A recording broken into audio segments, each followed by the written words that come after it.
Hello and नमस्ते सबैलाई। आज धेरै पछि मेरो फेरि मर्निङ रन सुरु भएको छ।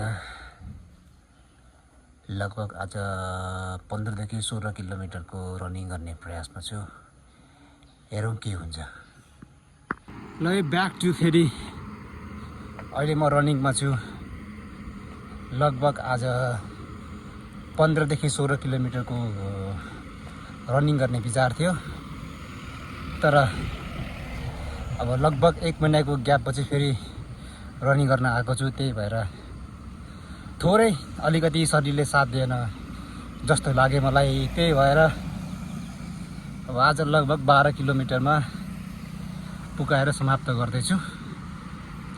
मेरो मोबाइलको रेकर्ड अनुसार चाहिँ लगभग अहिले 6 किलोमिटर प्लस चाहिँ भएको छ।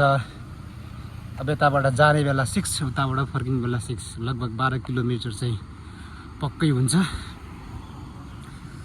त्योभन्दा पनि यो अहिलेको बिहानको मौसमको अवस्थाहरू कस्तो मजाको देखिन्छ। अहिले रोड, त्यसपछि साइडमा जङ्गल, अनि यो रोड ब्यारियर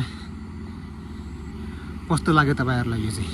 अब ठ्याक्कै भन्नुपर्दा कति किलोमिटर पुग्यो त्यो चाहिँ अहिले मलाई पनि थाहा भएन, तर जहाँसम्म मलाई लाग्छ 12 देखि 13 को बिचमा किलोमिटर चाहिँ हुनुपर्ने हो।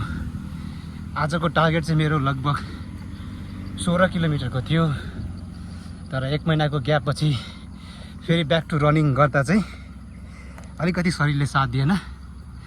त्यही भएर आज 12 देखि 13 किलोमिटर भित्र सकाउँदैछु मेरो मर्निङको रनिङ चाहिँ।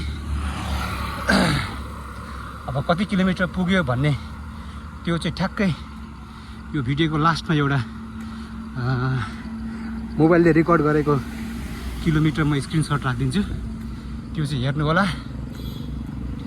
र बाँकी तपाईँ अब मलाई कुन रोडमा अथवा कुन ठाउँसम्म कुदेको हेर्न चाहनुहुन्छ यसो कमेन्ट चाहिँ गर्नुहोस्।